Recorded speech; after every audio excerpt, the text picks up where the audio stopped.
Assalamualaikum, apa kabar semuanya? Semoga kita semua dalam keadaan sehat selalu, murah rezeki, panjang umur, dan selalu dalam lindungan Allah Subhanahu wa Ta'ala, Tuhan Yang Maha Esa.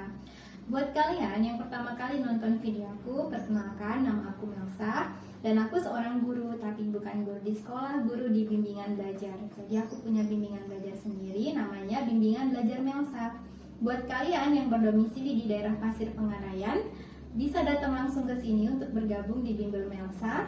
Atau kalian yang jauh tapi tetap ingin belajar, jangan khawatir, kan aku upload video baru setiap hari Minggu. Dan kalau kalian punya pertanyaan sulit, kalian bisa kirim DM ke Instagram aku, pertanyaan-pertanyaan sulitnya di @happyrio, nanti ada di layar dan juga ada di kolom deskripsi. Nanti aku akan bantu untuk jawab satu-satu pertanyaan kalian melalui video.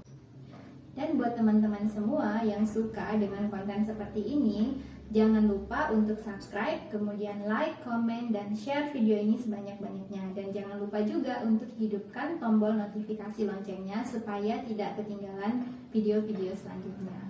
Oke, hari ini kita masih akan belajar tentang persiapan untuk tes CPNS, masih soal tes intelijensi umum TIU, tapi berbeda dari soal yang minggu kemarin. Jadi hari ini model soalnya berbeda. Nggak usah lama-lama lagi ya, yuk kita mulai belajar.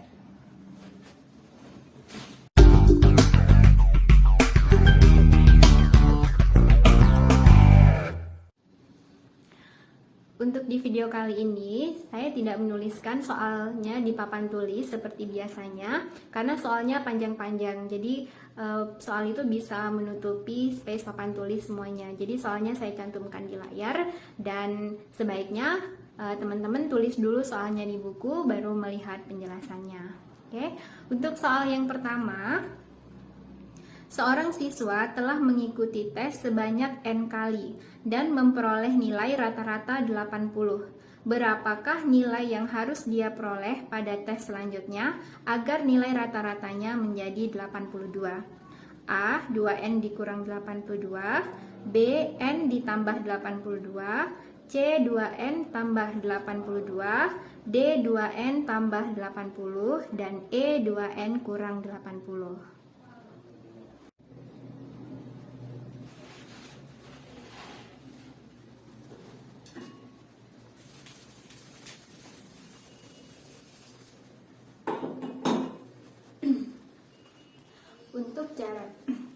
Untuk cara pengerjaannya, mencari rata-rata itu dalam bahasa statistik yaitu mean, tulisannya mean ya, bacanya min, dan simbolnya itu seperti ini ya teman-teman, ini sama dengan rata-rata.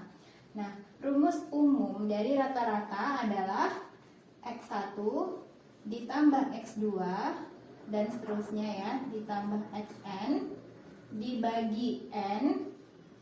Nah, ini rumus untuk menghitung rata-rata. Dalam kasus soal kita ini, X1-nya ini adalah jumlah nilai.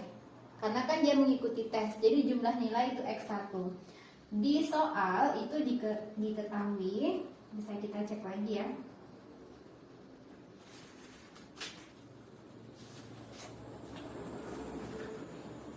Seorang siswa telah mengikuti tes sebanyak N kali dan memperoleh nilai rata-rata 80. Jadi untuk X1-nya itu N kali 80. Ini nilainya rata-rata dikali dengan jumlah dia mengikuti tes. Kita belum tahu berapa. Nah, N dikali 80 hasilnya 80N. Dan untuk X2-nya ini yang ditanya. Disoalkan berapa nilai yang harus dia peroleh pada tes selanjutnya agar nilai rata-ratanya menjadi 82. Jadi dia ikut tes satu kali lagi, berapa nilainya itu yang ditanya. Jadi itu X2 ini yang ditanya. Dan sudah diketahui rata-ratanya itu adalah 82. Rata-rata akhir yang hendak dicapai itu 82. Kita masukkan ke rumus yang ini ya, rumus rata-rata. Min atau X-nya itu 82. Jadi di sini ya teman-teman, 82 sama dengan X1-nya 80N tadi. Jadi 80N ditambah dengan X2-nya, belum tahu, jadi kita tulis X2 dibagi dengan N. N ini adalah jumlah berapa banyak dia mengikuti tes. Tes yang pertama dia ikuti sebanyak N kali. Jadi di sini kita letakkan N. Dan tes yang kedua berarti 1 kali lagi kan tesnya. Jadi kita tambah 1.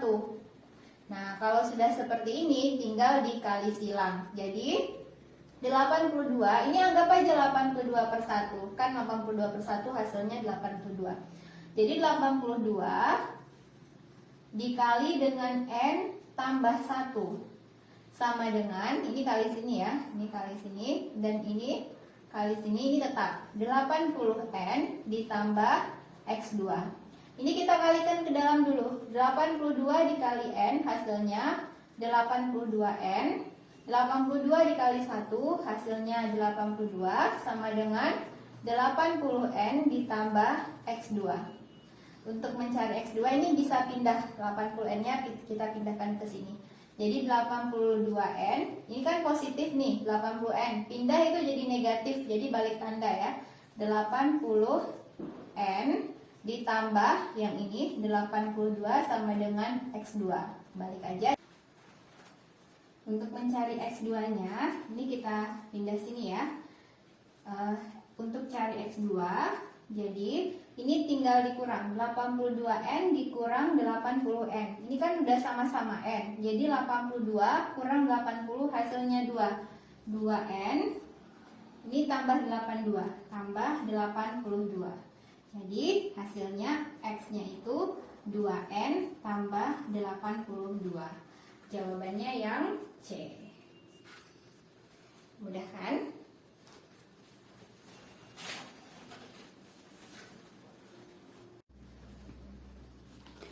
Untuk soal nomor 2, soalnya ini cukup panjang ya teman-teman. Sebuah mobil dapat menempuh kota A dan kota B dengan kecepatan 60 km per jam dalam waktu 4 jam dan menghabiskan bahan bakar 1 liter untuk setiap 10 km. Jika mobil tersebut berkecepatan 80 km per jam dan jarak yang ditempuh lebih dari 100 km, maka mobil tersebut akan menggunakan bahan bakar 10% lebih banyak dibandingkan dengan kecepatan 60 km per jam. Mobil tersebut telah terisi bahan bakar 10 liter dan jika mengisi ulang membutuhkan waktu 10 menit. Berapakah waktu yang diperlukan mobil tersebut untuk mencapai tujuan dengan kecepatan 80 km per jam? A. 170 menit, B. 180 menit, C. 190 menit, D. 200 menit, E. 210 menit. Nah teman-teman, untuk soal nomor 2 diketahui sebuah mobil itu menempuh jarak dari kota A ke kota B dengan kecepatan 60 km per jam. Nah kecepatan itu simbolnya V ya teman-teman. Jadi V-nya itu 60 km per jam dan ditempuh dalam waktu 4 jam.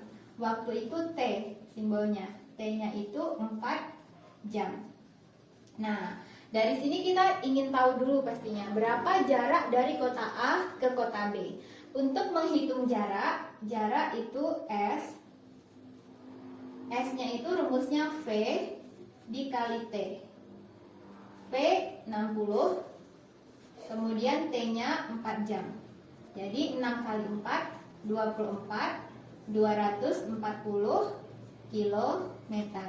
Ya, jadi jarak kota A ke kota B 240 km. Dari soal lagi kita tahu untuk kecepatan 60 km ini itu menghabiskan bensin ya. Bensinnya itu 1 liter. Ini untuk 10 km. Ini bensinnya 1 liter 10 km. Jadi kalau dia 100 km maka akan menghabiskan 10 liter bensin untuk kecepatan 60 km per jam. Nah, Kalau mobil tersebut dinaikkan kecepatannya, dari soal lagi nih ya, bisa dicek soalnya. Menaikkan kecepatannya menjadi V-nya itu 80 km per jam. Maka bensin yang dibutuhkan itu lebih besar 10%, dari yang kecepatan 60. Berarti kalau kecepatan 60 100 kilo habis 10 liter. Kalau kecepatan 80 untuk 100 km itu dia menghabiskan lebih besar dari 10 liter. Ya. Terus di soal diketahui mobil tersebut sudah berisi bahan bakar 10 liter. Jadi ini ada tangki mobilnya, ini tangki mobilnya. Di dalam sini sudah ada 10 liter. Nah, kalau 10 liter ini tidak cukup, maka harus diisi ulang pastinya. Dan ngisi ulangnya butuh waktu 10 menit. Ya. Pertanyaannya, berapakah waktu yang diperlukan mobil untuk mencapai tujuan dengan kecepatan 80 km per jam? Jadi kita cari dulu waktu aslinya, ya. Waktu aslinya itu kalau kita mau cari T, rumusnya jarak S dibagi dengan kecepatan V. Nah, jaraknya tadi 240 kilo. 240 km dibagi dengan kecepatan yang dipakai 80 km per jam. Ini coret aja 00. Kalau ini kita coret kilometer sisa jam ya. Jamnya naik ke atas kan, pernya ada 2 nih. 24 dibagi 8 dapat 3. Jadi waktunya 3 jam. Karena di optionnya di ABC-nya itu dalam menit, jadi jam ini kita rubah jadi menit. 1 jam itu kan 60 menit. Berarti kalau 3 jam, 3 kali 60. 3 kali 6 18 tambah 0 180 menit. Jangan buru-buru dulu ya teman-teman. Ada memang 180 di optionnya, tapi bukan ini jawabannya. Karena kita harus lihat lagi ke atas. 100 kilo itu butuh bensin lebih besar dari 10 liter. Berarti 10 liter yang ada di dalam tangki hanya cukup untuk kurang dari 100 kilo. Padahal jaraknya 240 kilo. Berarti mobil ini tadi harus isi ulang. Dan isi ulangnya butuh waktu 10 menit. Nah, berarti untuk waktunya itu ditambahkan 180 menit untuk perjalanan dan ditambah 10 menit untuk mengisi bensin. Jadi 180 tambah 10, 190 menit. Jawabannya yang C. Ya. Jadi ini soalnya panjang, pengerjaannya ya seperti ini, nggak terlalu panjang. Kalau kita ketemu soal yang panjang, kemudian panik, maka dia akan jadi semakin susah. Jadi kalau ketemu soal yang panjang, baca pelan-pelan, urutkan berdasarkan logika-logika matematika seperti ini. Baru kita berpikir, jangan kita juga gini, oh nama 180 langsung silang enggak, atau langsung checklist ya di komputer, jangan, tapi harus dipikirkan benar gitu, ini benar atau salah. Oke, ini untuk soal nomor 2. Untuk soal yang ketiga, seorang buruh mendapat upah X rupiah di bulan pertama. Setiap 1 bulan ia mendapatkan kenaikan sebesar Y rupiah. Jika diketahui gaji di bulan ke-6 ia bekerja adalah 600.000 dan total pendapatan selama 6 bulan adalah 3.300.000, berapakah ia memperoleh gaji di bulan pertama? Yang A 400.000 rupiah, B 425.000 rupiah, C 450.000 rupiah, D 475.000 rupiah, E 500.000 rupiah. Nah, untuk soal nomor 3, teman-teman, ini soal terakhir ya untuk minggu ini. Ini merupakan soal dari deret dan bilangan aritmetika. Ya, jadi di soal diketahui seorang buruh mendapat upah X rupiah di bulan pertama. Jadi X rupiah di bulan pertama diketahui itu U1. U1 itu sama dengan A. Nilainya itu belum diketahui. Jadi di sini masih X rupiah, ya. Setiap 1 bulan dia mendapat kenaikan sebesar Y rupiah. Kenaikan berarti bertambah-tambah terus. Berarti ada selisih di situ. Nah, itu namanya beda atau B. Jadi B-nya itu sama dengan Y rupiah, juga belum diketahui. Jika diketahui gaji di bulan ke-6 adalah 600.000, ini berarti U6. U6 600.000. Dan total pendapatan selama 6 bulan, berarti itu N-nya ya, 6 bulan. Kita tulis saja di sini N 6 bulan atau N-nya sama dengan 6. Totalnya itu 3.300.000, itu berarti S6. S6-nya 3.300.000. Pertanyaannya, berapakah ia memperoleh gaji di bulan pertama? Jadi ditanya itu A atau U1-nya. U1-nya berapa? Nah, sebelum kita lanjut ke pengerjaannya, saya kasih dulu di sini rumus umum untuk UN. UN itu rumusnya A ditambah N kurang 1 kali beda. Sedangkan untuk rumus SN, rumusnya N per 2 dikali 2A tambah N kurang 1 kali beda. Jadi caranya nanti yang rumus U6 ini, U6 kita masukkan ke rumus UN, dan yang S6 kita masukkan ke rumus SN ya. Yang UN dulu. Jadi untuk U6 sama dengan A ditambah N-nya kan 6 ya. Jadi 6 kurang 1 dikali beda. U6-nya tadi 600.000. Berarti di sini 600.000 ditambah A-nya belum tahu. A-nya itu X. Jadi X ditambah 6 kurang 1 5. B-nya itu tadi Y ya ini. Jadi 5Y. Nah, persamaannya menjadi X, kita balik aja. X tambah 5Y sama dengan 600.000. Ini dapat untuk persamaan pertama. Kemudian kita masukkan lagi yang S6, 3.300 ke rumus yang ini. Jadi S6 di sini aja ya teman-teman. Jadi S6 N per 2, N-nya tadi 6. Jadi 6 per 2 dikali 2A tambah 6 kurang 1 kali beda. S6-nya tadi 3.300. Jadi ini 3.300.000 sama dengan 6 per 2. 6 per 2, 6 dibagi 2, 3 kali 2A tambah A-nya kita ganti ya. Tadi A-nya kan X. Jadi ini kita ganti sama X. Jadinya 2X tambah 6 kurang 1 kan 5. Kemudian B-nya itu Y. 5Y. Nah, jadi 3.300.000 kalikan ke dalam. 3 kali 2 6X ditambah 3 kali 5 15Y. Ini bisa dibagi 2 semua. Bukan dibagi 2, dibagi 3 ya. Karena ini 3.300.000 bisa dibagi 3, ini juga. Jadi supaya dia sederhana, kita bagi 3 semua. 33 dibagi 3, sini aja ya. 33 dibagi 3, 11, nolnya ada 5, 3, 4, 5, jadi 1.100.000. 6 dibagi 3, 2X, ditambah 15 bagi 3, 5Y. Jadi persamaannya 2X tambah 5Y sama dengan 1.100.000.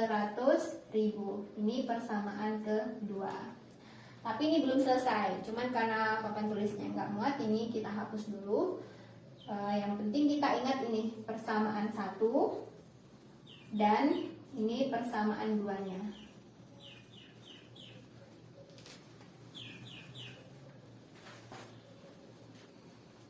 Nah, ini tadi persamaan 1 dan persamaan 2 udah saya salin ke sini ya. Yang ini persamaan 1, ini persamaan 2 tadi. Kita letakkan persamaannya satunya di bawah supaya ini kan angkanya kecil biar nggak negatif nanti hasilnya. Sebenarnya dia mau di atas atau di bawah tuh sama aja ya. Nah, sekarang pertanyaannya adalah berapa gaji pertamanya gitu. Berarti yang ditanya A-nya. A itu di sini X. Karena kita mau cari yang X, maka Y-nya yang dihilangkan. Dan kebetulan di sini Y-nya sama. Jadi kita tidak perlu kali-kali lagi. Jadi di sini langsung kurang, ya. Nah, ini 2 dikurang, ini kalau ada X dan di sini nggak ada angka, ini berarti ada angka 1 di sini. Jadi ini 2 kurang 1, 1. Berarti X. Ini 5 dikurang 5 habis. Ini 0, 0, 0, 0, 0, 11 kurang 6 jadi 5. Jadi X-nya atau A-nya itu sama dengan 500.000. Jawabannya itu tadi yang E. Nah, udah kan teman-teman? Nah teman-teman, di sini aku menjelasin apa beda UN dan SN. Tadi kelupaan jelasin apa beda UN dan SN-nya supaya teman-teman bisa membedakan nanti yang mana soal yang pakai UN dan mana soal yang pakai SN. Ya, jadi untuk UN ini suku ke. Jadi misalnya UN-nya itu gajinya di bulan pertama 600.000. Berarti ini U1-nya 600.000. Ini berarti UN. Ya, terus U1 misalnya ya. Terus kalau U2, jadi gaji dia di bulan kedua naik 100.000, berarti gaji di bulan kedua 700.000. Ini berarti U2. Kemudian U3 naik lagi misalnya 100.000, berarti gaji di bulan ketiga 800.000. Sedangkan SN adalah total dari UN ini semua. Jadi kalau untuk SN, kalau ditanya S3-nya berapa, jumlahin U1 tambah U2 tambah U3. Kalau ini totalnya 7 tambah 8, 15, berarti 21, 2.100.000. Jadi intinya SN itu adalah U1 tambah U2 tambah U3 dan seterusnya. Ya. Sekian ya teman-teman video kita hari ini. Ada 3 soal pembahasan, nggak terlalu banyak karena dia penjelasannya panjang. Jadi kalau kita buat lebih dari 3 soal akan memakan durasi yang banyak. Mudah-mudahan apa yang kita pelajari hari ini bisa bermanfaat untuk kita semua dan bisa membantu teman-teman yang ingin ikut tes CPNS. Ya. Kalau ada pertanyaan soal apa saja, soal matematika, fisika, kimia, soal CPNS, UTBK, tingkatan apapun, SD, SMP, SMA, yang sekiranya sulit bisa kirim ke Instagram aku di @happyvideo ya. Nanti insya Allah akan aku jawab satu-satu. Dan jangan lupa subscribe, kemudian like, comment, share, dan hidupkan lonceng notifikasinya. Sampai ketemu lagi di video selanjutnya. See you. Assalamualaikum.